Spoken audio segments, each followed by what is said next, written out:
Fala pessoal, tudo bem com vocês? Nesse vídeo vamos visualizar os novos recursos inseridos nessa última atualização do Flutterflow no mês de julho. O primeiro recurso é que agora o Flutterflow ele oferece suporte às APIs de streaming. Então pessoal, para quem não sabe, a API de streaming ela fornece um fluxo contínuo de dados por meio de uma conexão HTTP de longa duração, permitindo atualizações em tempo real para o seu aplicativo. Um exemplo bem comum de API de streaming são esses apps para visualizar resultados de futebol. Então, em vez de você ter que pedir constantemente o placar, essa API ela envia as atualizações do placar automaticamente para você assim que acontece algum evento. Então isso é muito útil para coisas que precisam de atualizações instantâneas, como os placares ao vivo, as cotações de bolsa de valores, bate-papo, notificação em tempo real, etc. Assim você tem a vantagem de receber informações quase que instantaneamente, sem atraso, melhorando muito a sua experiência e o uso do aplicativo.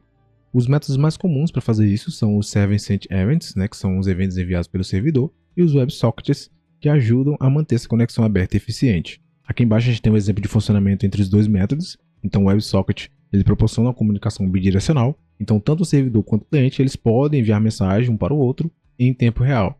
Diferente dos eventos enviados pelo servidor, que permite que sua aplicação receba atualizações contínuas de um servidor via Event Sources, recebendo atualizações sempre que um novo evento ocorrer e mantendo essa conexão HTTP aberta para receber os novos eventos em tempo real, sem a necessidade de solicitações contínuas. Então eu faço a solicitação e eu vou ficar recebendo esses eventos automaticamente. Aqui a gente tem um pequeno comparativo entre as APIs REST e as APIs de streaming. Então a API REST, um modelo de solicitação-resposta. O cliente envia uma solicitação, como a gente pode ver aqui, e o servidor responde com os dados. O ciclo de vida da conexão. Cada par de solicitação-resposta é independente, então o servidor fecha a conexão após enviar a resposta. Então eu faço a solicitação, recebo e ele fecha. Aqui nos casos de usos, onde eu posso utilizar. Então ele é adequado para aplicações onde os dados não mudam com frequência e as atualizações em tempo real elas não são críticas. Aqui a gente tem um modelo de resposta de uma API REST. Já as APIs streamings, ela possui fluxo de dados contínuo. Então o servidor ele mantém uma conexão aberta e envia os dados continuamente ao cliente conforme eles ficam disponíveis. Então cada novo evento ele vai enviando para o cliente. O ciclo de vida da conexão vai permanecer aberta, permitindo que o servidor ele envie os novos dados ao cliente sem que ele precise solicitá-lo. E os casos de uso, ele é ideal para aplicativos que exigem atualização em tempo real, resultados esportivos, notificação em tempo real, aplicativo de bate-papo e uma série de outras aplicações. Aqui na parte de baixo podemos visualizar um modelo de resposta, onde ele está enviando evento de uma partida de futebol. Aqui eu tenho os times e aqui o resultado. Então no primeiro evento 2-1, depois ele envia outro evento 3-1, depois ele envia outro evento 3-2.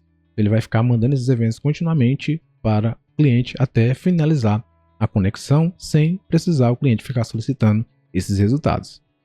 Navegando até o Flutterflow e clicando aqui em APIs, você pode adicionar a sua API normalmente. Você vai encontrar aqui nas configurações avançadas essa opção aqui chamada Process Streaming Response.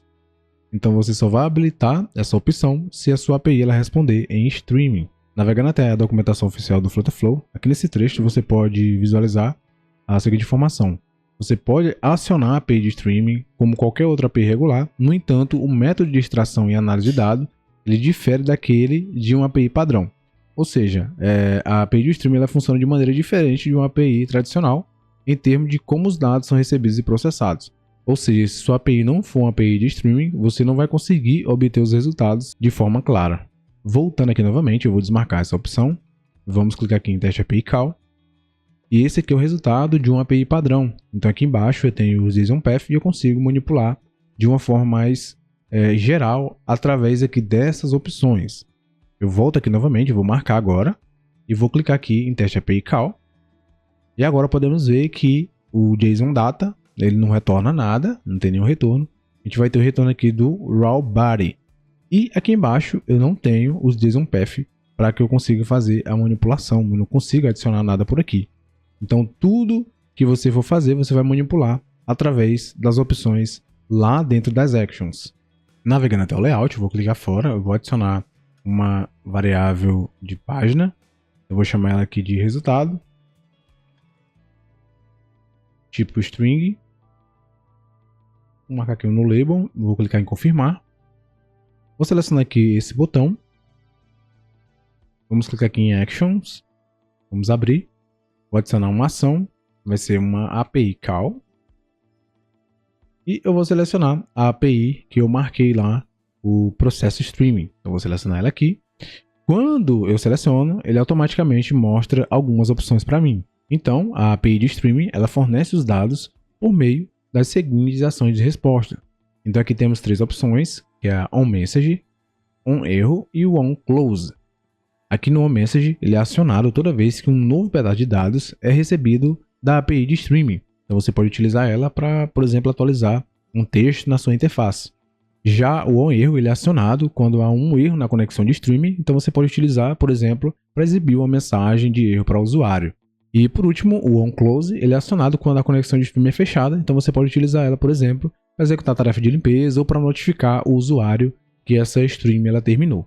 É mais ou menos assim o funcionamento dessas 3. Vou deletar essa condicional aqui. Eu vou abrir o editor aqui do onMessage. Então vamos adicionar uma ação. Aqui eu vou utilizar a minha variável updatePageState, que é a minha variável resultado. Vamos setar um valor. E o valor que a gente vai setar, ele vem aqui do action parâmetro, que é o parâmetro que ele passa, né? Que é esse onMessageInput, que é a mensagem de entrada. Então eu vou selecionar ele aqui. Clicando aqui em Response Streaming, a gente vai ter algumas opções. A primeira é o Server-Sent Event Data JSON. Eu vou denominar SSE, que fica melhor, fica mais resumido. Então essa primeira opção aqui, ele tem uma estrutura de dados que é enviada do servidor para o cliente no formato JSON. Então cada evento SSE ele pode conter dados JSON que o cliente deve interpretar e manipular.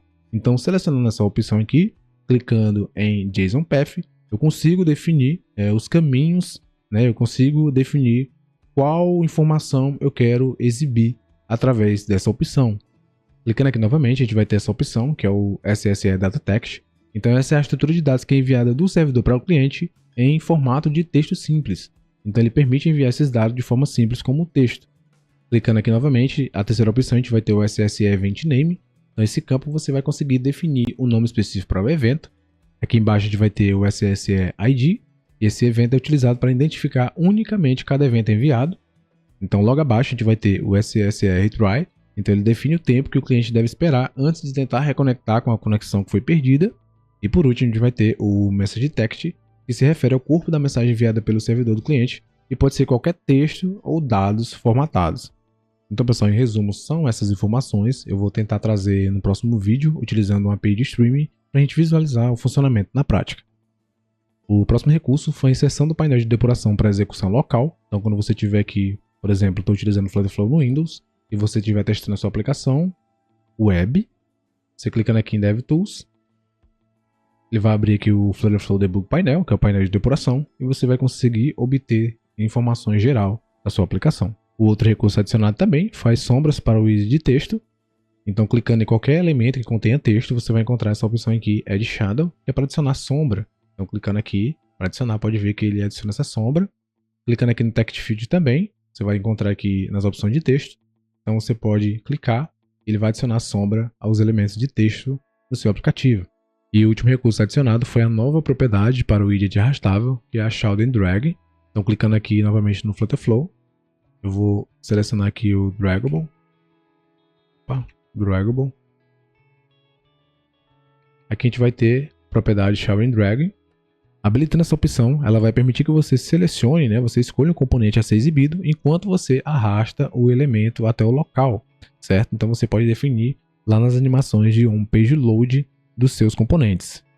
Além de todos esses recursos inseridos, clicando aqui nas configurações e em colaboração, quando você adiciona aí um colaborador ao seu projeto, você pode definir permissões. Então, por exemplo, você pode definir que esse colaborador ele só possa visualizar, só possa fazer a leitura do seu projeto. Então você consegue definir agora essas permissões através dessa opção. E para finalizar, aqui embaixo tem algumas outras melhorias, né, algumas correções que foram feitas. E assim, encerro mais um vídeo. Espero que vocês tenham gostado. Aproveite aí, se inscreva no canal, deixe o like e até o próximo vídeo.